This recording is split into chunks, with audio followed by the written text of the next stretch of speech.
Hello दोस्तों, आज के इस वीडियो में हम एक्सिस के फ्लेक्सी कैप म्यूचुअल फंड के डायरेक्ट ग्रोथ प्लान के ऊपर बात करने वाले हैं और कैसे इस म्यूचुअल फंड ने पिछले एक साल में अपने इन्वेस्टरों को 49.7% का एनुअल रिटर्न प्रोवाइड किया हुआ है। इन सभी डिटेल्स का आज के इस वीडियो में हम डिटेल में एनालिसिस करेंगे। तो ज्यादा देरी ना करते हुए आइए शुरू करते हैं आज का वीडियो।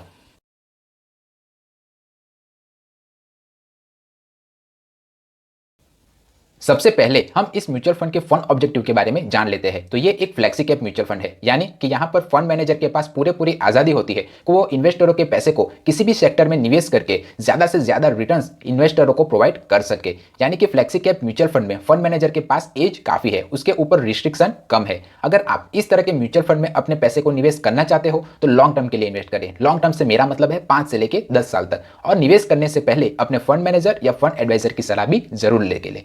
अब हम इस म्यूचुअल फंड की अगर रेटिंग्स की बात करें तो क्रिसिल और वैल्यू रिसर्च ने इस म्यूचुअल फंड को 4 स्टार रेटिंग प्रोवाइड की हुई है। अब हम इस म्यूचुअल फंड के पास्ट रिटर्न्स के बारे में अगर जानें तो इस म्यूचुअल फंड ने पिछले एक साल में 49.7%, 3 साल में 7.8% और ऑल ओवर 16.9% का रिटर्न्स अपने इन्वेस्टरों को दिया हुआ है। अब डिस्क्लेमर, ये जो रेटिंग्स और रिटर्न्स होते हैं वो म्यूचुअल फंड के परफॉर्मेंस के आधार पर चेंज होते रहते हैं। तो जब भी आप कोई म्यूचुअल फंड चुने तब उसके लेटेस्ट रेटिंग्स और रिटर्न्स को जरूर चेक कर ले और अपने फंड मैनेजर या फंड एडवाइजर की सलाह भी जरूर ले ले। अब आगे बढ़ते हैं। अब हम इस म्यूचुअल फंड की अगर कुछ बेसिक डिटेल्स के बारे में जाने तो 20 अगस्त 2021 को इस म्यूचुअल फंड की एनएवी 19.12 रुपीज थी, यानी कि इस म्यूचुअल फंड की एक यूनिट की वैल्यू 19.12 रुपीज थी। ये जो म्यूचुअल फंड है वो बेंचमार्क निफ्टी 500 ट्राई को फॉलो करता है। अब हम इस म्यूचुअल फंड की अगर एग्जिट लोड की बात करें तो वो है 1% रुपीज। अगर आपने एक साल के भीतर ही अपने निवेश की हुई यूनिट का 10% अगर निकाल लिया तो आपको 1% का एग्जिट लोड चार्ज देना पड़ेगा। एक साल के बाद कोई भी एग्जिट लोड चार्ज इस म्यूचुअल फंड में एप्लीकेबल नहीं है। अब हम इस म्यूचुअल फंड की अगर एक्सपेंस रेशियो के बारे में जाने तो वो है 0.61%।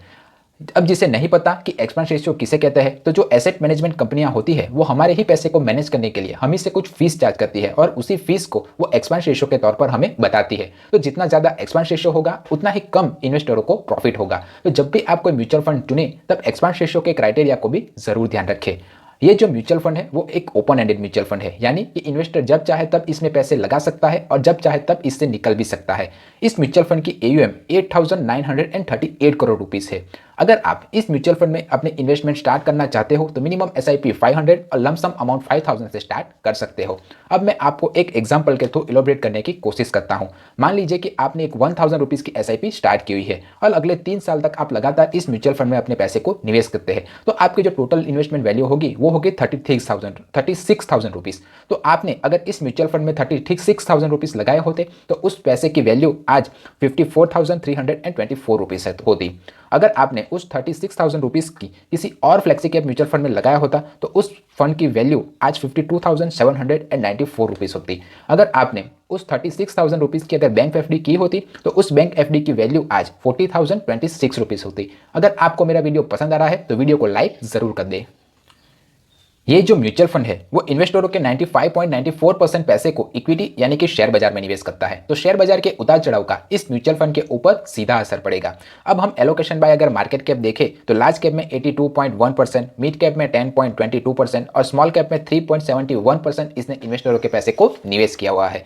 अगर टॉप स्टॉक होल्डिंग कंपनियां देखें तो Bajaj finance limited, Infosys limited, HDFC bank और ICICI बैंक जैसी अच्छी कंपनियों में इसने इन्वेस्टरों के पैसे को निवेश किया हुआ है। अगर एलोकेशन बाय सेक्टर देखें तो उसने फाइनेंशियल सेक्टर में 30.46%, टेक्नोलॉजी सेक्टर में 18.9%, सर्विस सेक्टर में 8.88% और केमिकल सेक्टर में 8.55% इन्वेस्टरों के पैसे को निवेश किया हुआ है। रिस्कोमीटर में आप देख ही सकते हो कि इस म्यूचुअल फंड में निवेश करना काफी हाई रिस्की है। और वो क्यों? क्योंकि ये इन्वेस्टरों के ज्यादातर पैसे को इक्विटी यानी कि शेयर बाजार में निवेश करता है। तो शेयर बाजार के उतार चढ़ाव का इस म्यूचुअल फंड के ऊपर सीधा असर पड़ेगा। तो आप अगर इस म्यूचुअल फंड में अपने पैसे को निवेश करना चाहते हो तो अपने फंड मैनेजर या फंड एडवाइजर की सलाह जरूर ले ले। अब हम इस म्यूचुअल फंड की अगर स्टैंडर्ड डेविएशन की बात करें तो वो है 15.26%, जो एक मेरे हिसाब से काफ़ी अच्छी वॉलेटाइल स्टैंडर्ड डेविएशन है। ये जो स्टैंडर्ड डेविएशन है वो एक वॉलेटाइल फैक्टर है, यानी कि जितना कम स्टैंडर्ड डेविएशन होगा उतना ही अच्छा और वेल परफॉर्मिंग म्यूचुअल फंड को माना जाएगा। तो अगर आप कभी भी किसी म्यूचुअल फंड को चुने तब स्टैंडर्ड डेविएशन के क्राइटेरिया को भी जरूर ध्यान रखें। अब हम इस म्यूचुअल फंड की अगर फंड मैनेजर की बात करें तो मिस्टर श्रेयस दिवलकर और हितेश दास जैसे वेल एक्सपीरियंस फंड मैनेजर इस म्यूचुअल फंड को मैनेज कर रहे हैं। अब हम इस म्यूचुअल फंड की टैक्स लायबिलिटी के बारे में जान लेते हैं। तो आपने 1 साल के बाद अपने निवेश किए अगर पैसे को निकाला तो आपको 1 लाख रुपीस का एजम्पशन मिलेगा और बाकी बची हुई रकम पर आपको 10% का long term capital gain tax देना पड़ेगा। और अगर आपने 1 साल के भीतर ही अपने निवेश किए अगर पैसे को निकाल लिया तो आपको short term capital gain tax 15% का पूरी रकम पर देना पड़ेगा। इन सभी डिटेल्स को जानने के बाद आप मुझे कमेंट बॉक्स में लिख के बताइए कि आपकी इस म्यूचुअल फंड के ऊपर क्या राय है। अगर वीडियो पसंद आया है तो वीडियो को लाइक करें और चैनल को सब्सक्राइब करें। मिलते हैं अगले वीडियो में, तब तक सीखते रहिए क्योंकि सीखोगे आज तो कमाओगे कल। जय हिंद।